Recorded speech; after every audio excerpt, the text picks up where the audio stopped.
Smoke curled over the battlefield like a ghost.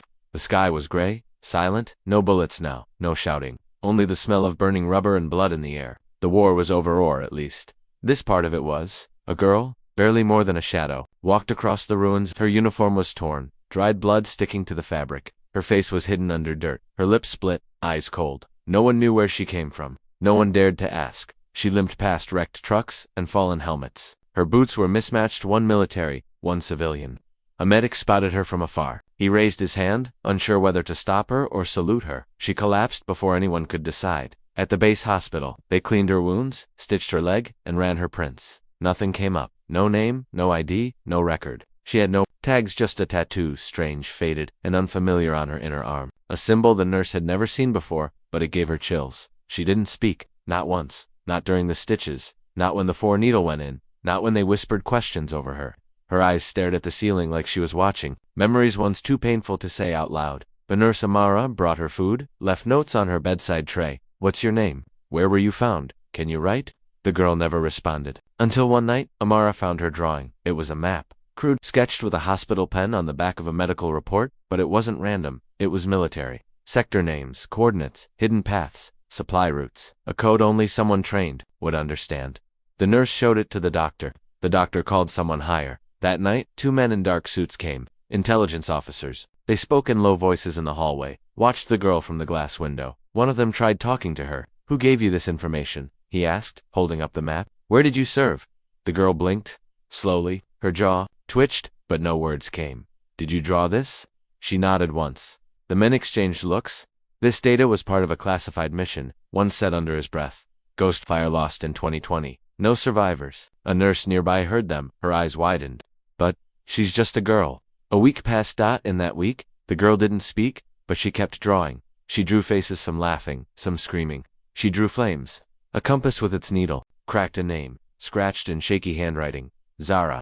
Amara showed her a mirror one evening. Is that your name, Zara? The girl looked at herself. At the stitched forehead, the hollow cheeks, the eyes that had seen too much. Then she looked away. Late at night, the girl woke up screaming. She shouted in a language no one could recognize. At first, maybe a code or a dialect only used in the field. The guards rushed in. One nurse tried calming her down. Zara, she asked. It's okay. You're safe now. The girl curled into the corner of the bed. Don't let them take me, she whispered. Her voice was hoarse. Please, don't let them take me back. The next day, security increased around her room. A psychologist was brought in. drkf.com, patient. He spoke gently, never forced her to answer. He left crayons and paper near her bedside. Slowly, over days, she began to draw with color. Mostly black and red. One picture showed a group of 6 figures. Standing tall, all wearing uniforms with the same symbol as her tattoo. Dr. KF showed it to the commanding officer. This might be a lost unit, he said. If it is, she may not be just a survivor. She might be a key witness. Or worse, she's carrying secrets none of us are ready for. That evening, a man walked into the hospital. Older, stiff posture, medals across his chest. General Haris. He didn't say a word to anyone. He simply walked toward her room. Zarif, that was her name, was sitting by the window, drawing another map. When she saw him, her face froze. The general stepped in, looked at her for a long time, then he saluted. She didn't move. He said her name, not Zara. A different name, Captain Aisha. She blinked. I thought you died 3 years ago, he said. His voice broke, just a little. Tears welled in her eyes. She stood up, her body shaking. I failed them, she said, voice breaking after all this time. The general stepped closer. No, you survived. No, sir, she whispered. I ran. The general looked down at the drawing in her lap. It wasn't a map this time. It was a grave dot with 5 names. She pointed to the 6th empty space beside them. That's mine, she said. Not yet, said the general. Behind the glass, officers watching from the hallway leaned in closer. The camera zoomed in. Captain Aisha's dead, one of them whispered. She was declared Kia. There's no way. But the general knew. He walked back to the window and looked out. She's back, he said quietly. But I don't think she came here by accident. Back in the room, Aisha sat down slowly. There's one more thing I have to finish, she said. The lights flickered slightly. Outside, a black SUV parked near the hospital. A man in a suit stepped out, holding a briefcase. Inside. The officer, monitoring the screen, zoomed in on the drawing of the grave. There was something else hidden in the shadow. Beneath the grave, a number. A code, the same code used in Project Raven. The officer picked up the phone. Sir, we have a problem. The general was still standing at the window, and Aisha was already staring at the door, as if she knew someone was coming. She turned to Amara, her voice almost a whisper. If they find me again, they'll kill him next. Who? Amara asked. My brother, Aisha said. Does he know you're alive? No, she said. And that's the only reason he's safe. Outside, the man with the briefcase walked up to the hospital. Entrance's eyes scanned the building. He reached into his pocket and pressed a small device. Somewhere inside the walls, a silent beacon blinked. Aisha flinched. Her hand grabbed the four-pole for balance. Amara looked at her in alarm. What's wrong? They're here, Aisha whispered. I need to leave, but I can't stay. Not yet. She tore the four from her arm, stood up on shaking legs, and limped to the window. Amara called for help, but Aisha turned sharply. No alarms, no doctors, just a phone. I need a secure line. To who? Aisha stared at her with haunted eyes. To the general? I need to warn him. There's a mole inside your command. Outside, the man entered the building, walked past security, flashed a forged ID in the control room. The camera feed glitched for just a second, and when it came back, the man was gone. Only the briefcase remained, ticking. The wind blew softly through the trees outside the military hospital, but inside, the air was tight. Heavy. Aisha sat on the edge of the bed, eyes scanning the window as if expecting something or someone. The nurse, Amara, stood by the door, unsure what to do. She had seen patients in trauma before, but never like this. This girl this soldier knew things she shouldn't, remembered things no one else did. And now, after all these weeks of silence, she was finally speaking, but only in pieces. You said your brother? Amara started. He's not a soldier, Aisha replied, eyes still on the window. He thinks I died years ago, and he needs to keep believing that. Why? Aisha turned, her voice low. Because if he knows I'm alive, they'll use him and I won't be able to protect him a second time. Before Amara could respond, the door opened. General Harris walked in, followed by a tall woman in a dark uniform, Major Layla Raza, from military intelligence. Layla held up a tablet. Captain Aisha, I need to confirm something. This drawing you made? She swiped to a sketch of the grave. You said these were your team members. Aisha nodded once. And this sixth face was meant for you? Yes. Aisha replied quietly. Then why were you never recovered with the others? Aisha looked down, her fingers clenched into fists. Because I wasn't supposed to live, she said. None of us were. Layla exchanged a glance with the general. Tell us what happened. Aisha took a long breath, and then she began to speak. 3 years ago, Aisha's village was nestled near the border, a small, quiet place with dusty roads and kind neighbors. Her father was a retired army trainer. Her mother ran a local clinic. Even as a child, Aisha had always been different. While other kids played, she trained. Her father had taught her to track, to defend, to decode signals using simple numbers and shapes. She didn't ask for toys. She asked for maps. At 17, she joined a youth defense program. Her test scores were off the charts. Her reflexes, razor sharp. The commanding officers whispered, she's gifted, but she's hiding something. She was. Her father had once worked on a Black Ops mission, Project Raven. It was shut down, buried, no files, no mentions. But she had read the reports in secret, and when she was finally recruited into the Army's Special Forces, she asked for one thing, to join Raven. They told her it didn't exist anymore. But months later, a letter arrived, no signature, just a single line. There's a place for you in the shadows. She was assigned to a unit with no names, just code numbers. She was Raven 6, the youngest among them, the only woman, and the only one who never smiled. Their mission, deep recon, asset recovery, quiet eliminations, the kind of missions that didn't make headlines. Her team became her family. Captain Remen, the leader, calm and strong. Idris, the sniper who never missed. Faison, the tech genius. Farouk, the explosive expert. And Zayshan, her shadow, her closest friend. They trusted no one outside the unit, until one night, they received a command. Intercept a convoy. Secure a package. No questions. The location was wrong. The timing was off. The map didn't match usual routes. But orders were orders. They went in. Was a trap. Explosions, bullets, confusion, communications jammed. Aisha remembered fire, screams, then blackness. She woke up buried beneath debris, her radio broken, her body shattered, and her team gone. No body, no rescue. She crawled for 3 days until she reached a broken farmhouse. An old woman fed her, stitched her wounds, and helped her hide. The news said, Special Ops Unit perished in covert strike. All KA bodies unrecovered. But Aisha knew better. They weren't all dead. One survived. Zeeshan. She saw him, just before the blast, running the opposite way, not from fear, from purpose. Back in the hospital room, Major Layla leaned forward. You think he betrayed the team? Aisha's voice was steady. No, I think he disobeyed the order because he knew something was wrong. He tried to stop the mission, but no one listened. And now, I don't know. Maybe he's hiding. Maybe he's trying to find the truth like me. The general folded his arms. But if the enemy knows you're alive, they'll hunt me and him. Amara cleared her throat nervously. Sir, I think there's something else. She handed them the girl's first drawing, the one with the military map. Layla frowned. This route? It's real, but it was erased from the system last year. Aisha spoke again. Because someone inside the system is covering their tracks. The mole isn't outside. He's inside your command. A silence fell over the room. General Haris looked at her. You were just a child when you joined. You shouldn't have been part of this. I chose it, Aisha replied. And now I'm choosing again. To do what? To finish what? We started just then. Alarms blared in the building. All heads turned. A soldier ran down the hall. There's been a security breach. A man disguised as medical staff entered the surveillance room. The general moved fast. Seal the building. Ayasa's face turned pale. Check the rooftop. If he planted anything, it'll be high. Layla rushed to the monitors. One camera had gone black top floor, east wing. A soldier called in. Sir, we found the briefcase. It's counting down. Evacuate. Harris shouted now. But Aisha was already moving. She grabbed her boots, ignored the pain in her stitched leg, and limped toward the stairs. Amara tried to stop her. You can't. I have to. She climbed 1 floor, 2, blood soaking through her bandage. Each breath sharp like glass. She reached the top. The briefcase was humming softly, lights flashing, a note taped to it. You're not the only one who remembers. She opened it. Not a bomb. A tablet, locked with facial ID. Aisha held it up, and the screen unlocked inside videos. Old missions, maps, voice recordings. Her voice, her team's voices, evidence. And at the N1 last file, a blurred image of Zishin standing in front of a gate marked Al-Murad Prison Complex. Timestamp yesterday. Aisha stared at the screen. Her fingers trembled. He's alive. She looked up, eyes burning, but he's running out of time. General Haris reached the roof. Aisha, she turned, holding the tablet out to him. This is what they tried to bury. And if they know, I have it now, they'll come faster. Then we move first, the general said. No, Aisha said. You can't be seen with me. Why not? Because they're watching you too. The general looked into her eyes. And for the first time, he didn't see a wounded soldier, he saw a commander. She walked past him slowly. I need to go, she said. Alone. Where? To find Zishin. And then, she paused. Then, I burn it all down.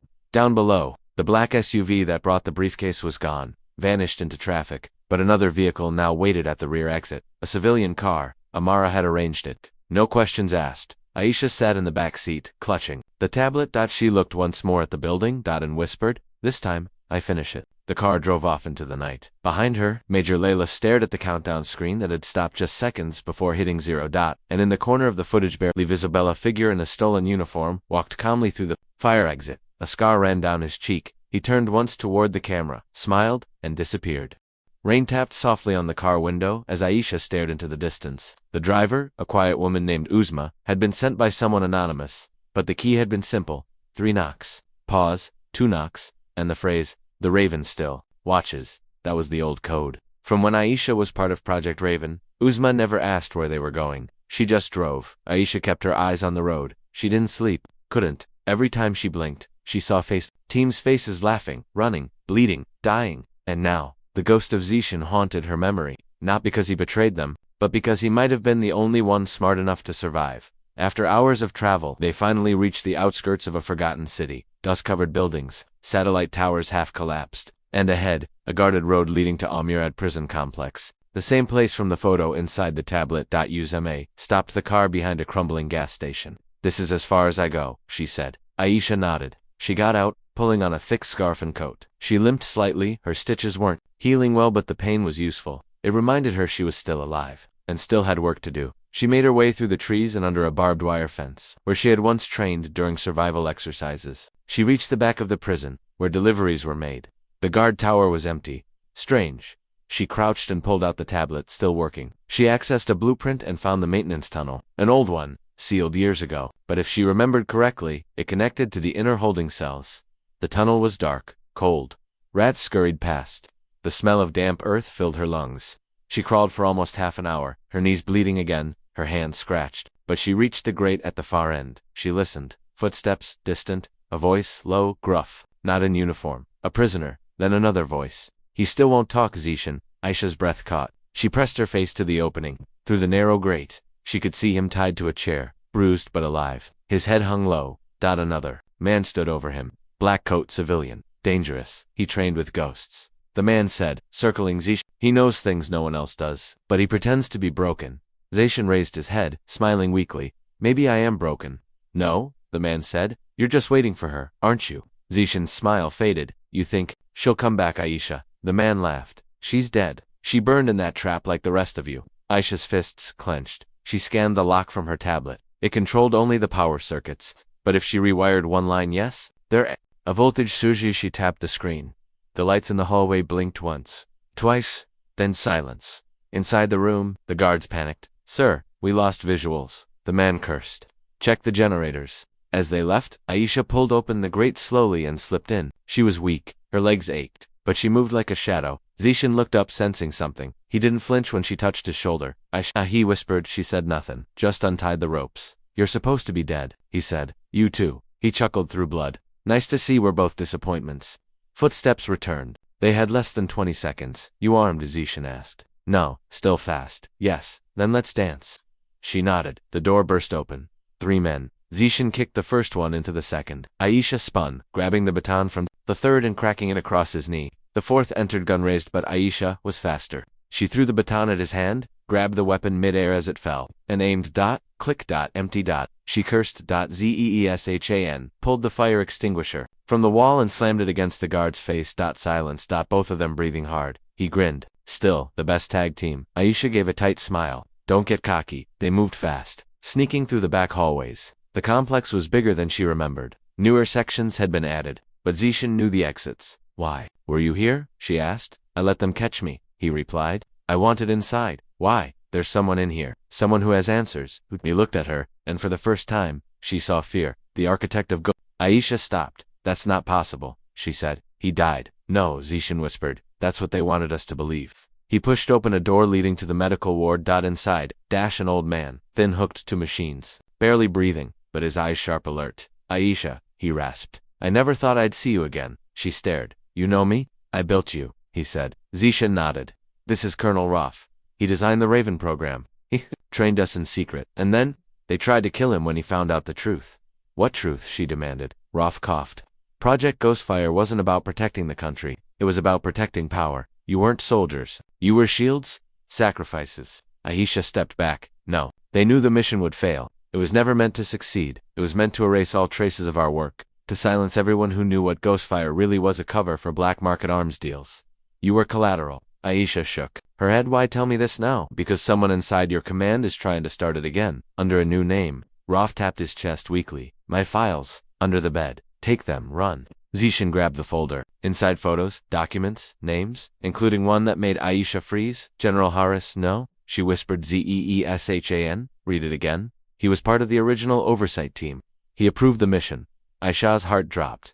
He saluted me, Roth whispered. That's how they keep you close. They use guilt, loyalty, honor, but they are the ones without it. Sirens began to wail. They found the breach, Zishan said. Roth pressed a key into Aisha's hand. A safe house. In the north, coordinates are in the folder. There's more. Finish what I started. He smiled one last time, and then his heart monitor went flat. Aisha stood frozen for a moment, then nodded. Let's move. They escaped through the maintenance tunnel again, this time chased by more than just footsteps. Outside, Uzma was gone, but a bike waited, old, dusty, but functional. Zishan rode. Aisha held the folder tight as they sped through the hills. She looked back once, and in the distance, she saw a helicopter rise above the prison. She knew who was inside, watching, waiting, and now aware that she was alive.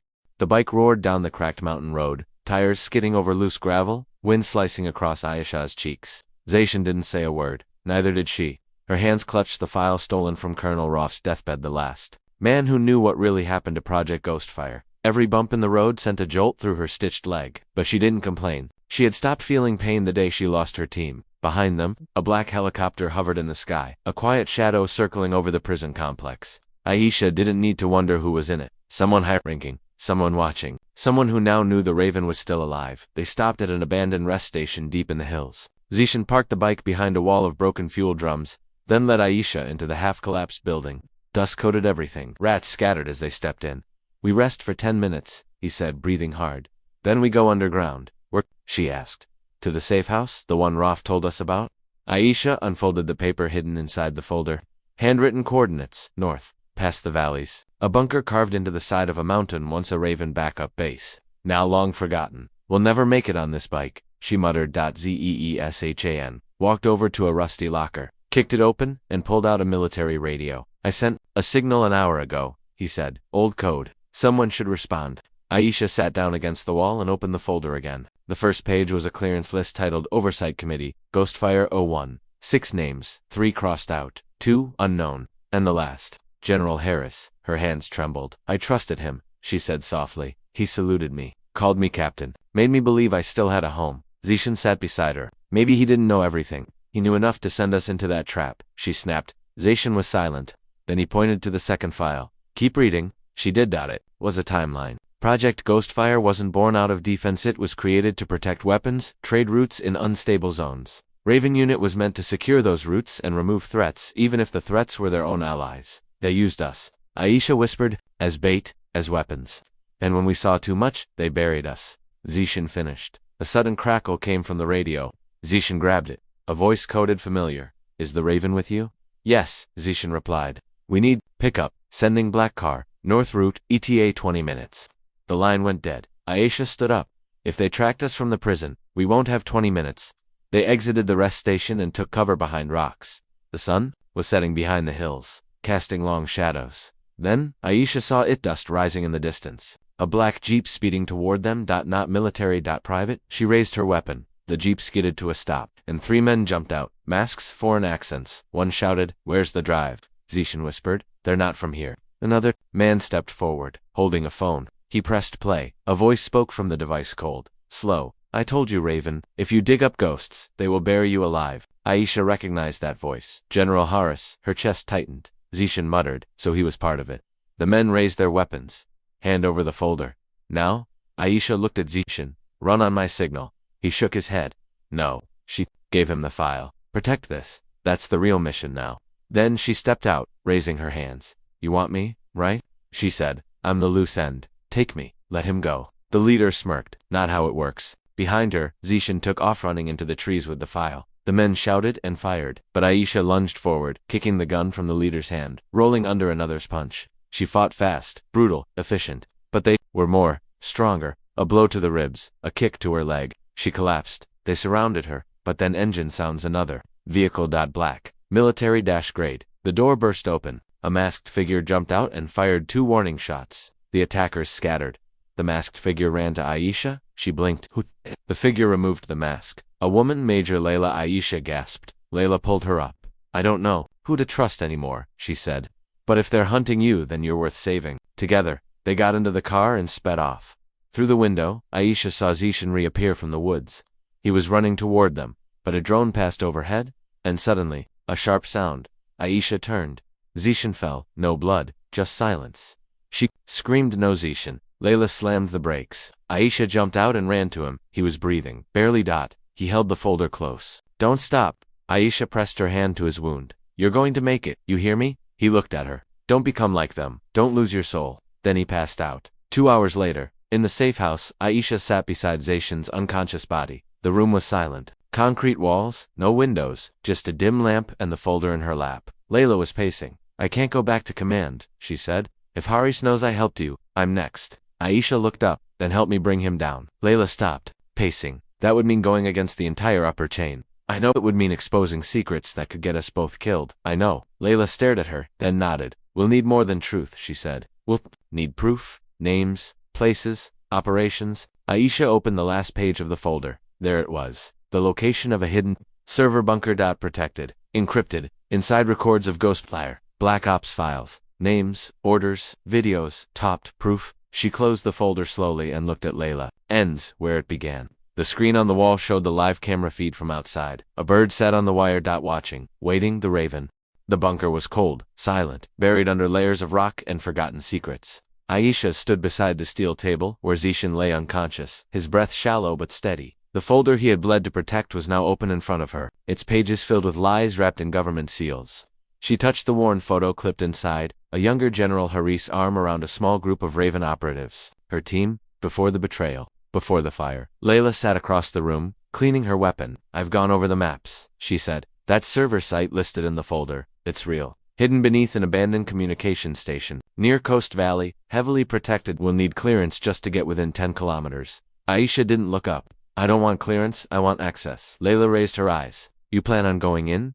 Yes. You're not even fully healed. I don't need to be. Silence fell again. Layla sighed.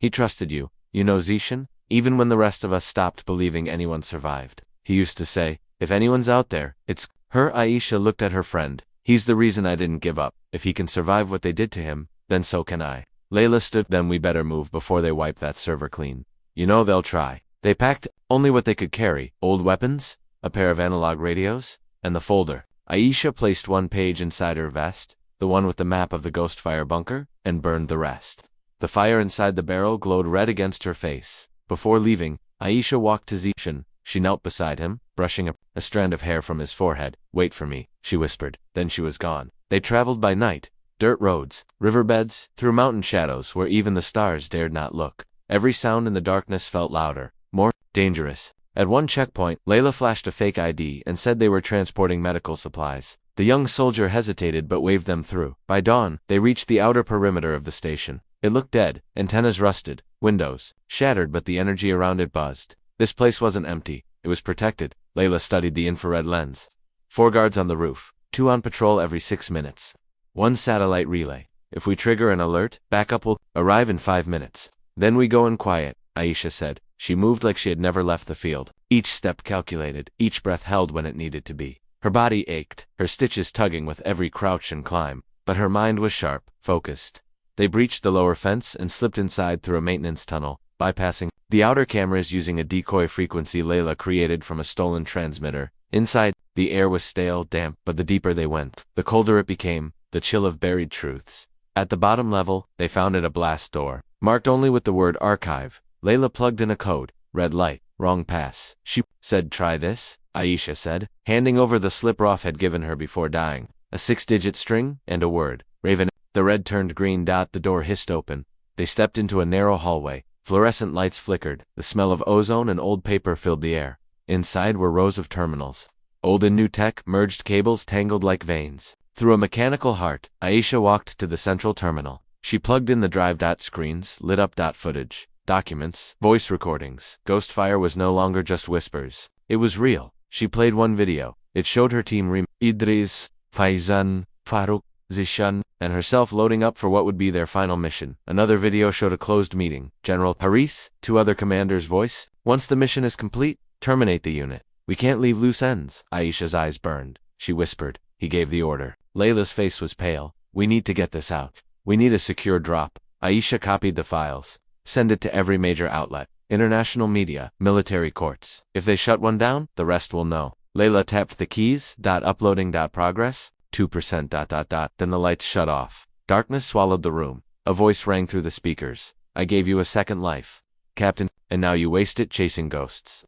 Haris. Aisha stepped back from the terminal. You used us. You volunteered. You were eager, loyal. But loyalty dies young, doesn't it? We bled for a lie. No, you bled to keep the lie alive. But that ends now. The floor beneath them shook. An explosion rocked the compound. Layla shouted, they're breaching the outer shell. Aisha grabbed the hard drive and the tablet. Is the upload done? Only 63%. We can't wait. They ran toward the emergency exit, another tunnel, hidden behind a generator wall. As they passed through, gunfire erupted behind them. Soldiers, real ones this time. Layla turned and fired back. Go, get the data out. Aisha kept running. The drive clutched tight, her lungs burning. At the end of the tunnel, a rope ladder led to the surface. She climbed down 1 step, then another. Her vision blurred. Suddenly, a hand grabbed her leg. She kicked hard. The soldier fell. She reached the top snow. She gasped for air, falling to her knees. Layla emerged seconds later, covered in dust, limping. They're coming. Aisha looked at the satellite phone. 1 bar. She sent the file to a hidden contact, Colonel Naveed, the last honest man in command. Then she threw the drive into a metal case and buried it in the snow, marking the spot with a broken branch. Helicopters roared overhead. A voice from a loudspeaker. Aisha Khan, surrender. You are surrounded. Layla looked at her. What now? Aisha stood up. She raised her hands, walked forward. Every step felt like 1,000. She reached the clearing. Soldiers lined up. Guns pointed. From the helicopter, General Hari stepped down. He looked older, tired, but cold. I warned you, he said. You lied to us. I led this country. You destroyed what it stood for. He walked closer. This doesn't end with your drama. The world won't believe a ghost story. Aisha smiled. Then, why are you so scared? Behind her, a satellite beep. File, delivered, verified, broadcasting, Hari's, single quotes us phone. Buzzed. 1 message. Leaked. Classified Ghostfire files, expose Black Ops. His face turned white. Aisha stepped closer. You wanted a ghost? You got one. He raised a gun. Layla stepped in front. Not today. A shot rang out, snow scattered, and everything went quiet. Snow settled slowly over the ridge. painting the mountains in silence. The gun had fired. The world had stopped. Aisha stood frozen, eyes locked with General Harris. His gun trembled slightly in the cold. Behind her, Layla staggered, then dropped. To her knees, blood soaking through her coat. Aisha turned instantly. Layla. She dropped beside her. Layla was still breathing, but barely. Vesco caught most of it. She gasped. Still hurts like hell. Aisha pressed her hand over the wound. Hold on, you're not dying on me. Harris approached slowly, gun still raised. You think you've won, he said. A few files, a handful of memories. That's not justice, that's noise. Aisha stood, her body shielding Layla. Then you better get used to the sound, because it's just starting. Harris didn't respond. His phone buzzed again. Another message, then another. The leaked files were spreading. Videos, documents, testimonies, news outlets around the world were already picking it up. Former Raven operatives sacrificed, top command complicit. The story was no longer hidden. A truth that had been buried was now burning through every channel, every screen. The soldiers who had circled Aisha hesitated. Some lowered their guns. One of them, young, barely 20, looked at her and said quietly, "Ma'am, is it true? They killed your team." Aisha nodded. "They used us, trained us to obey. And when we got too close to the truth, they buried us." The soldier stepped back. His rifle dropped to his side. Another followed. Harris shouted, "You're all under my command." But his voice had cracked, his grip on control slipping. He looked at Aisha with disgust. "You were always a mistake." Aisha's eyes narrowed. "And you were always afraid I'd survive." Harris raised the gun again, his finger on the trigger. Then another shot, but not from him. Harris jerked, then collapsed to his knees, blood spilling onto the snow. Behind him stood Colonel Navade.com, quiet, holding a pistol. "That's for Reitman, for Idris, for all the ones you threw away." Harris collapsed, dead. The soldiers didn't move. No one spoke. The silence was louder than war. Aisha fell to her knees beside Layla again. "We need a medic now." Navade motioned to his team. "We'll take her to the forward camp. We've got surgeons." Layla smiled faintly. "Looks like I picked the right side after all." "You did?" Aisha whispered. "You always did." They carried her into the vehicle. Navade stood beside Aisha. "You're not just a survivor," he said. "You're the reason the system cracked today." Aisha stared at the snow-covered ground. "This doesn't bring them back." "No," he said. "But it makes sure they didn't die for nothing."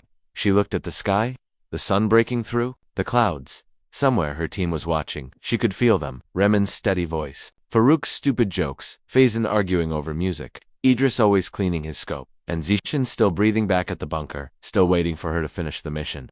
She wasn't done, not yet. "There's one more piece." She said one more name on that list. "Who?" Navade asked. Aisha turned toward the horizon. "The one who planned it all. The one who never showed his face. Rolf called him the architect. We thought he was dead." "So did I." Naveed nodded.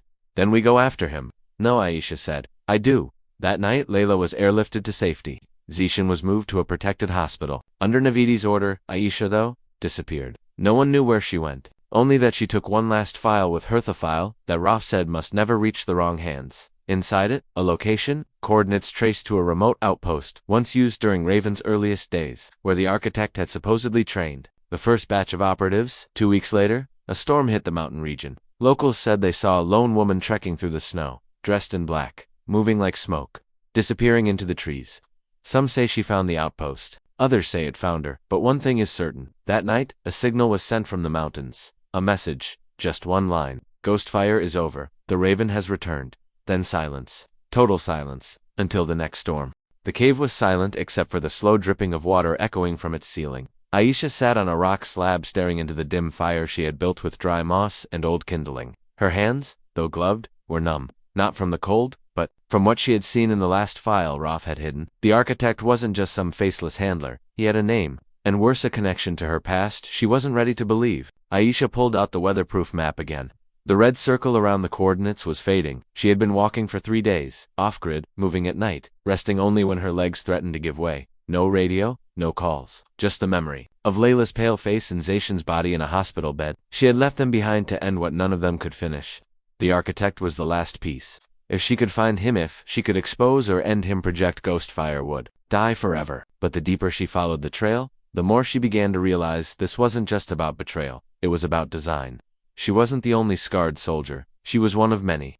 Tools created to serve, then discarded when they asked why. As dawn broke, Aisha continued walking until she reached a canyon pass lined with rusted gates and broken signs. It looked like a former research outpost military, once high-tech, now abandoned and overgrown with vines. But she knew better. Things like this were never truly abandoned.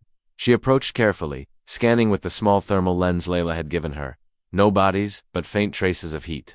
Hidden ones. She climbed over the gate and stepped into the compound. Empty corridors, shattered screens, bullet holes on walls, signs of a facility that had been shut down violently. But deeper inside, near a generator room, the air changed. Warmer, cleaner, monitored. That's when she saw it. A camera turned toward her. It moved, watching, tracking her steps. She didn't run. She looked straight at it and said, "I know. You're there." A door opened, not loudly, just enough to invite. She walked through. Inside was a room filled with monitors. Files, old photos, her own face. On one of the screens, her file from training days. Another screen showed Layla Zishan, all of Raven Unit, even those who were long dead. A voice came through the speaker. Cold.com, calculated. "You made it, Captain. Don't call me that. Still angry, I see. Even after all this time, I came for answers. And your name." A long pause. "Then, you already know my name. You just don't want to believe it." The room lit up. A side door opened slowly. Aisha stepped inside. There, standing by a glass table, was a man in his 60s, gray hair, dark eyes, uniform with no insignia. He didn't look like a monster. He looked like someone's father. "Colonel Maz," she whispered. The man smiled faintly. "So you remember, you trained me. I trained many. You were one of the best. And you built Ghostfire. I built what was ordered. I designed the idea. Haris executed it. Roth covered it. But I..." He walked around the table. "I sculpted it." Aisha clenched her fists. "You sent us into that ambush?" "No," Maz said. "I gave the orders. I didn't fire the bullets. You erased us. We were loyal. Loyalty is currency, child. It is spent when the war demands it. We weren't tools," she shouted. Her voice cracked in the still room. "We were people. My brothers, my team died believing they failed. But it was you who betrayed us." Maz didn't flinch. "I know. Then why? Why keep all this? Why not burn it all like Haris?" "Because I don't run from what I made. I observe. I study. I learn." He tapped a screen, showing dozens of other operatives from different units. Ghostfire was just one model. There were others, still are. Aisha's blood turned cold. "It's still happening, always. But you're the variable I didn't expect. So what now? You kill me too." "No," he said. "I offer you something else." He handed her a file. Inside, locations, names, black sites, active operations. "You can expose them, all of them, but only if you walk away now. Leave me. Let the old ghosts rot here." Aisha stared at the pages. It was everything she had wanted. Proof, power, but a deal with the devil? "Why?" she asked. "Why let me have this?" "Because in the end," Ma said, "you'll learn what I learned. Justice doesn't fix the world. It just makes you bleed longer." Aisha held the folder, heavy, burning. Then she looked at him. "You're wrong." She took out her pistol and aimed it at him. Maz didn't move. "Killing me will change nothing. It will change me." Her finger tightened on the trigger, but she didn't shoot. "Not yet. I won't bury the truth with another death. You'll stand trial. The world will see you." Maz smirked. "You really still believe in the world?" "No," she said, "but I believe in those who are watching." She activated the tiny camera on her jacket, live streaming everything he said, every word, every file. "You're not a ghost anymore, Maz," she whispered. "You're a spotlight."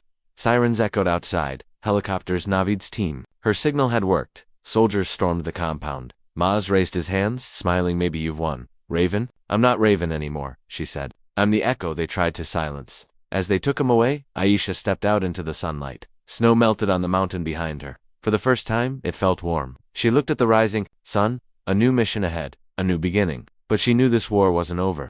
Somewhere out there, another project was brewing, another soldier being shaped. But this time, they wouldn't be alone. This time, she would be watching.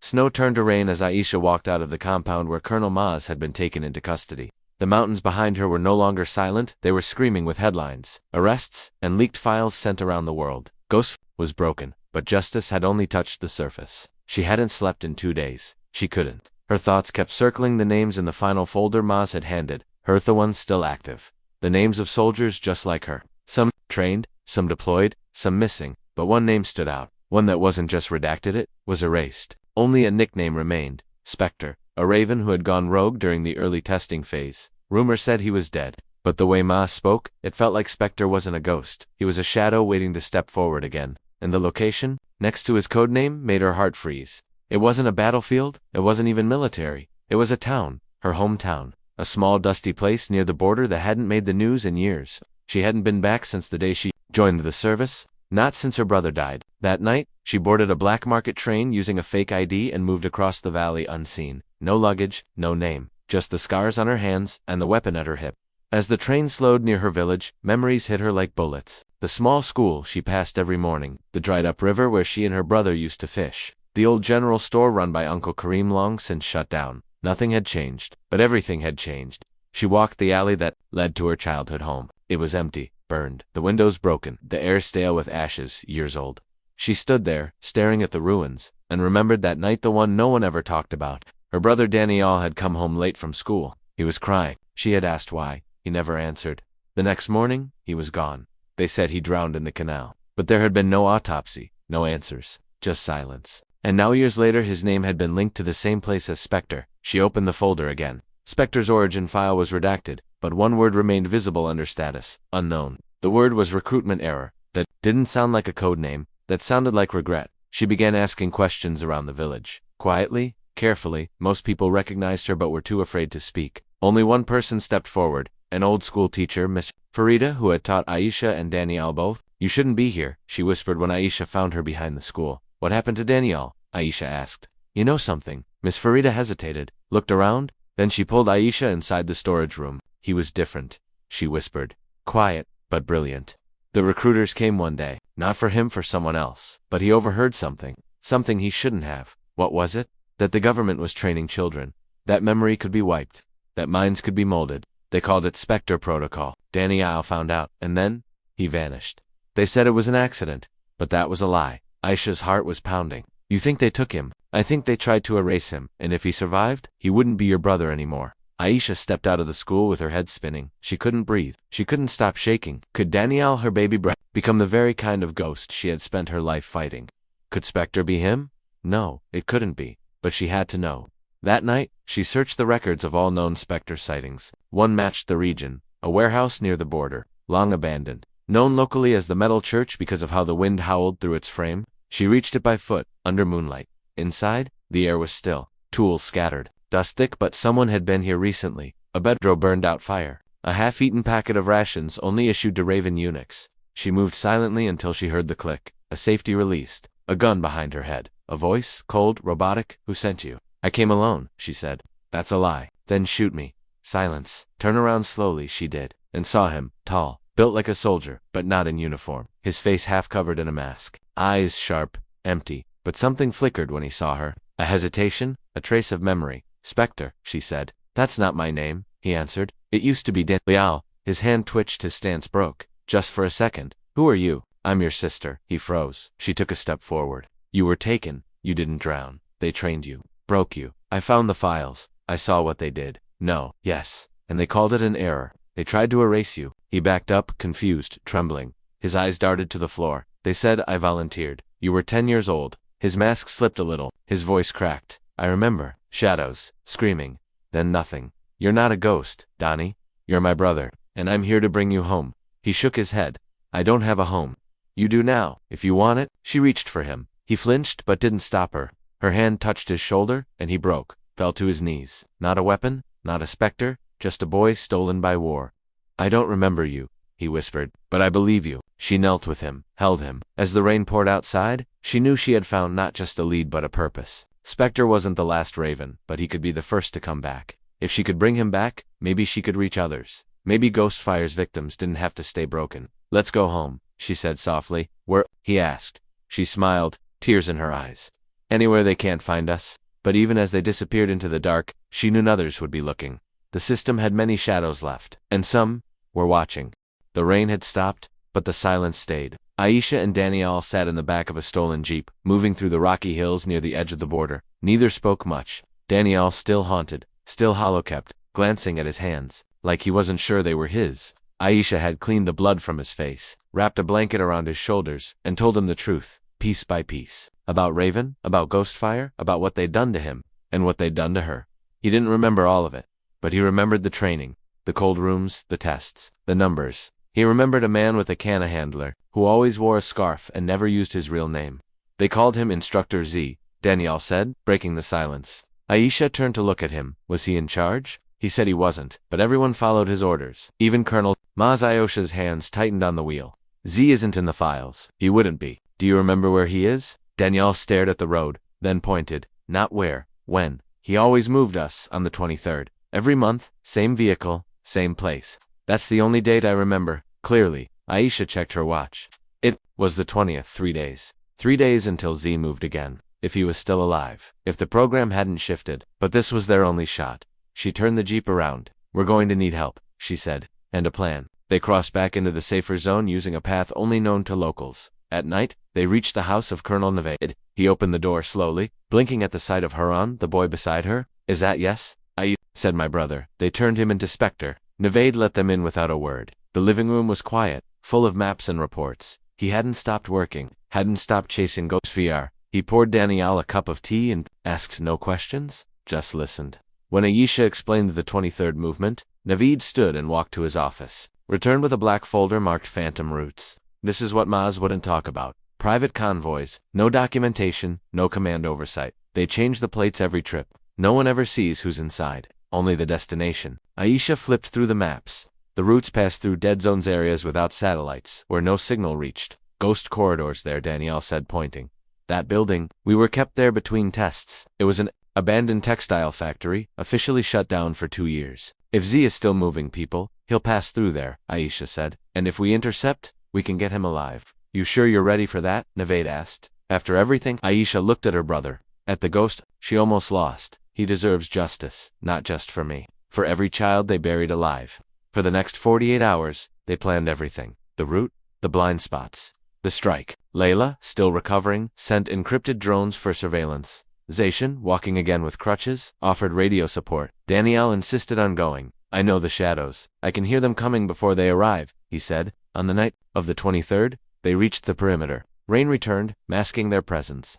The factory loomed in the dark just as Danielle remembered. At exactly 1:40 hours, headlights appeared. A single armored vehicle. No markings, black windows. 2 guards outside, faces covered. Aisha whispered into her mic. Stand by. Wait for breach signal. The vehicle stopped. Doors opened. 2 men stepped out, one carrying a case. The other, older, slower, used a cane and wore a scarf. It's him, Danielle whispered. Instructor Z. Aisha nodded. The drone circled overhead, confirming no reinforcements. She moved fast, too fast to be seen. The guards didn't have time to react. One tased, one pinned. Danielle moved behind her like a shadow. When Z turned, his cane lifting in surprise, Aisha pressed the barrel of her pistol to his neck. Remember me? Z didn't flinch. Raven Zaranavi, he said calmly. You survived, and you shouldn't have. Z smiled. But I did, because I planned it that way.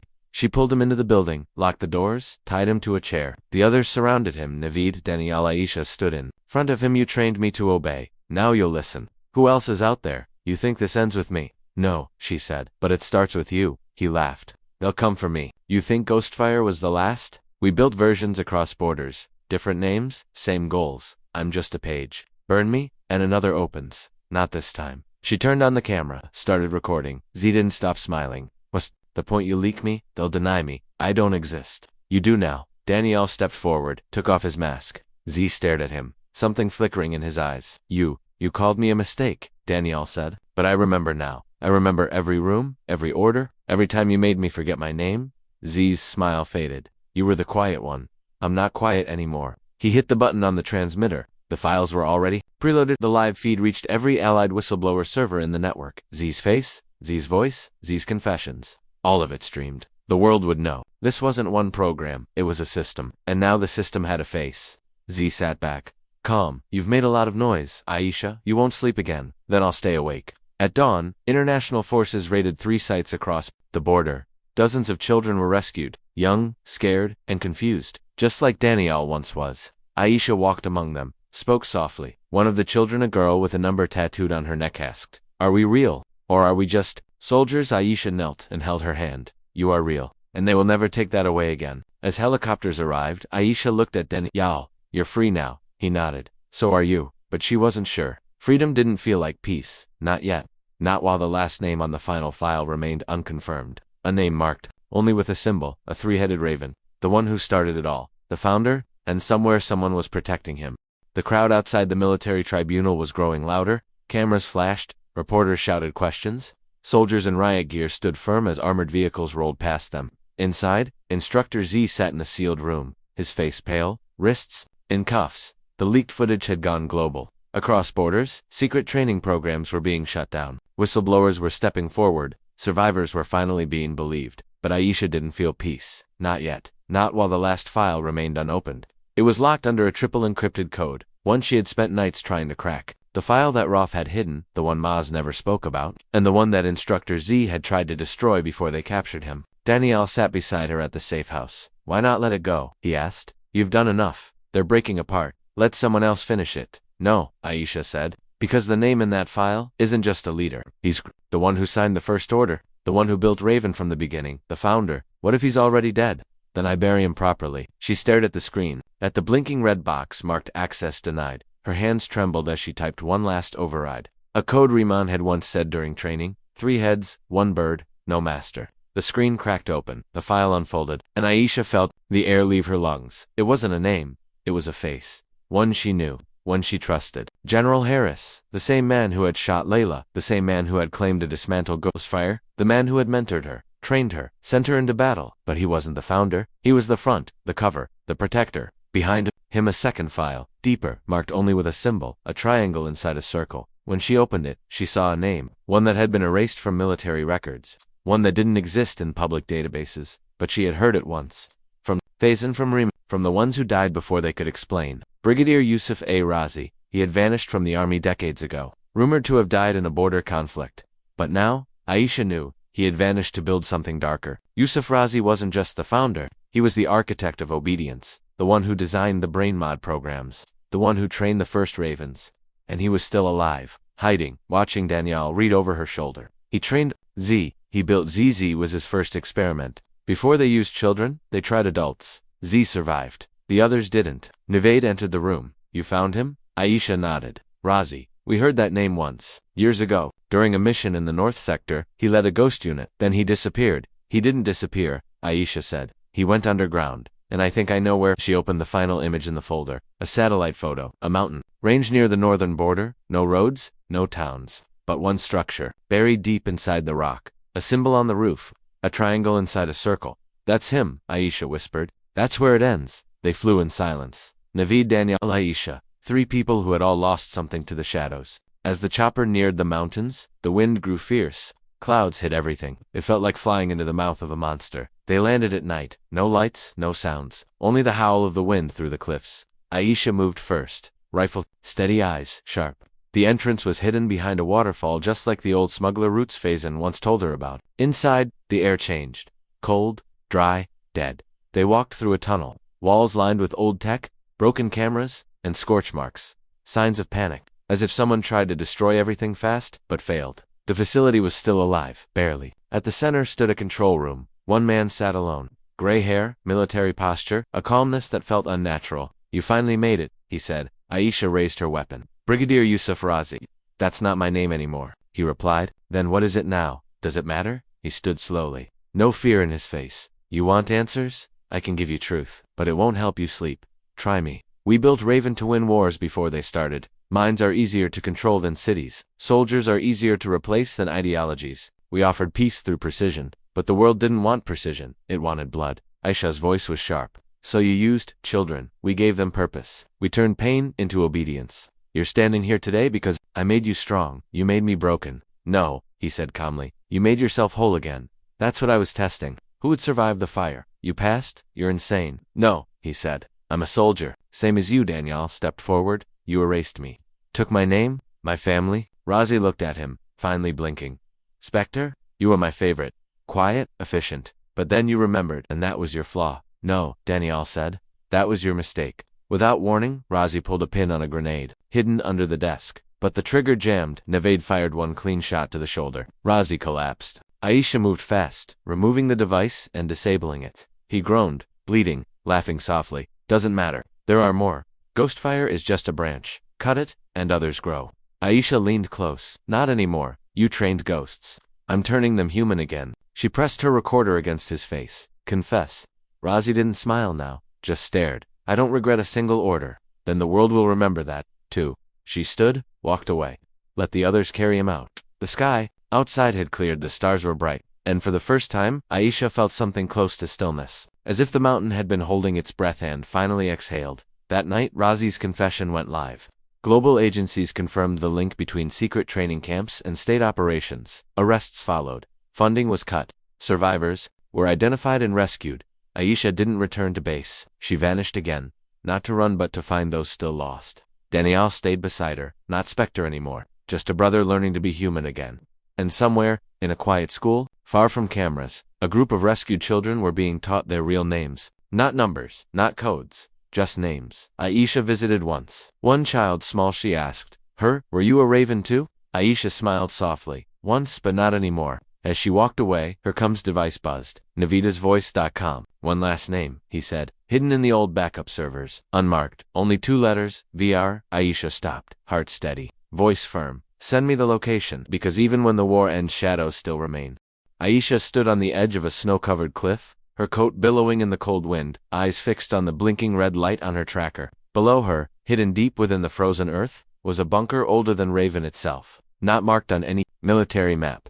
Not listed in any database. Navid's voice echoed in her earpiece. This is it. The location tagged VR, we don't know what's inside, or who. Aisha narrowed her eyes. We'll find out. Danielle stood behind her, calm now, different. Every trace of Spectre was gone. He wasn't a ghost anymore. He was her brother, a man rebuilding. Together, they made their way down the icy slope. Rifles ready, steps silent. The door to the bunker looked rusted, dead, but the scanner beside it beeped and lit up when Aisha stepped near.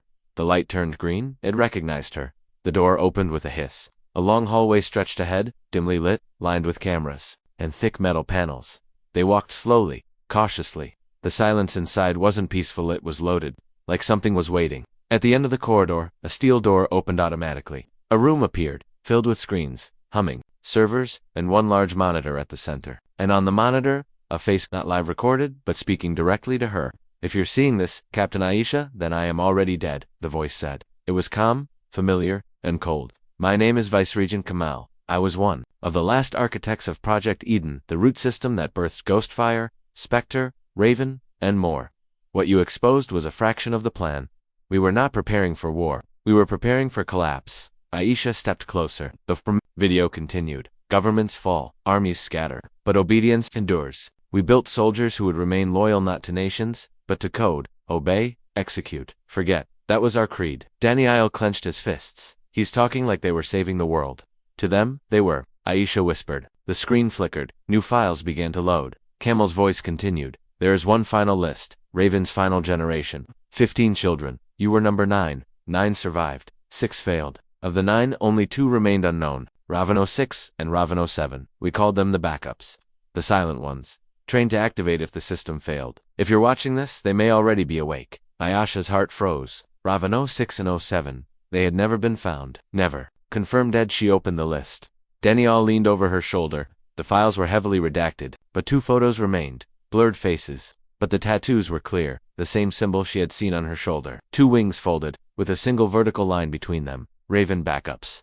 "If they're alive," Danielle said, "they might not even know who they are." "Or worse," Aisha replied. "They might have been activated." The monitor shut down. A final message appeared in red text. "You were never meant to win." Then darkness. The servers died. The room fell silent. Aisha stood in the stillness, trying to process what she had just seen. She had thought Ghostfire was the end, that Razi was the last thread. But he was just one architect. And there were more. Eden wasn't a branch. It was the tree. And its roots were still deep. "We need to find the others," Danielle said. "If they're still out there, we find them before someone else does." They returned to base in silence. Navid met them at the gate. "I saw the feed. Eden was real." Aisha nodded, "And Raven isn't done." Navid pulled out a folder. "Then you'll want to see this.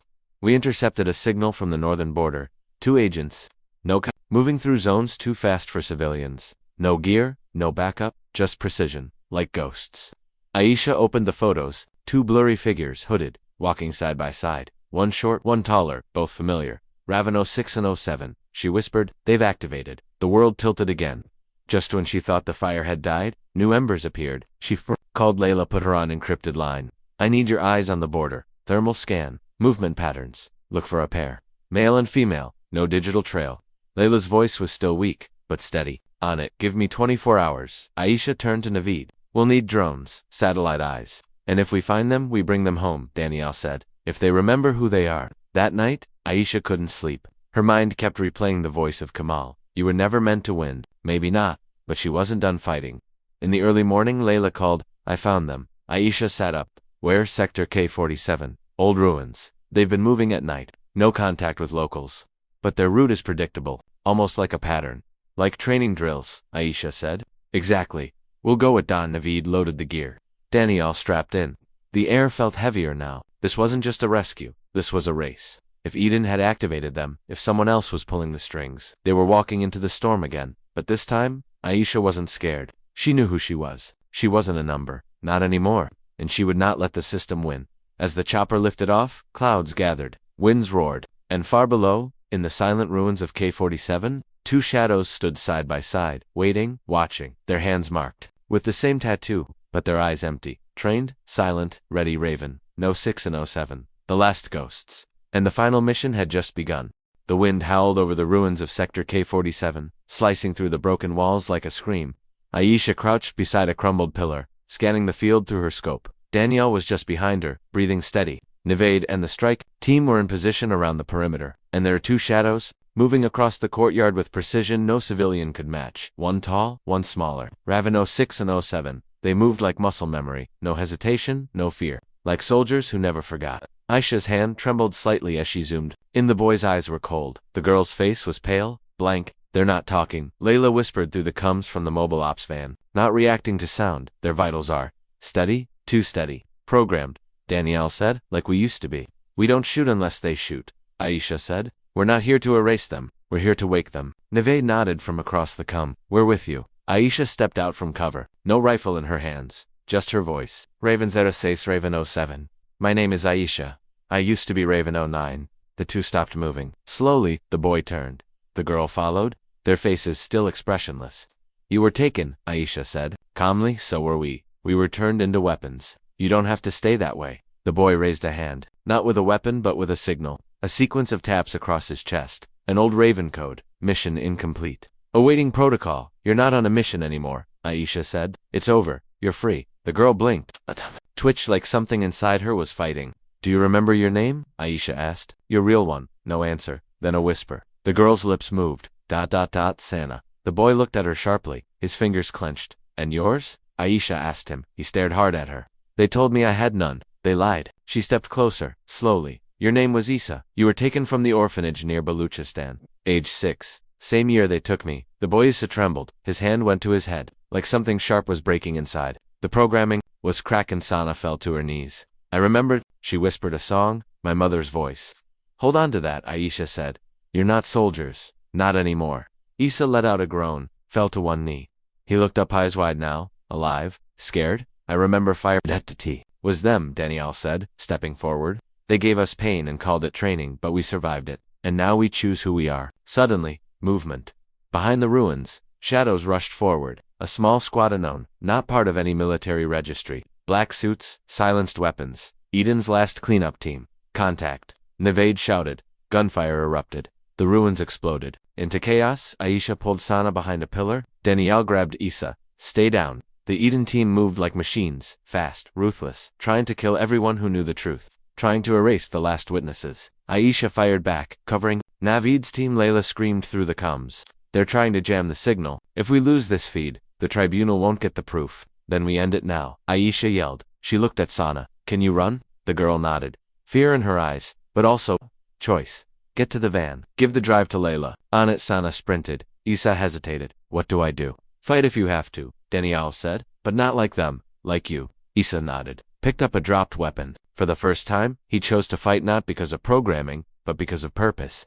The Eden squad began to fall one by one as Aisha and her team fought back. It wasn't just tactics now. It was memory, pain, justice. In the end, only one Eden operative remained hidden behind a broken column, gun, aimed at Ai. She saw him too late. He fired, but the shot never landed. Isa jumped between them, took the bullet, dropped. Aisha screamed. Danielle took the shooter out in one shot. Silence, again a terrible silence. Aisha crawled to Isa, held him in her arms, blood soaking his chest. No, she whispered, not you. Isa looked up at her, his lips trembling.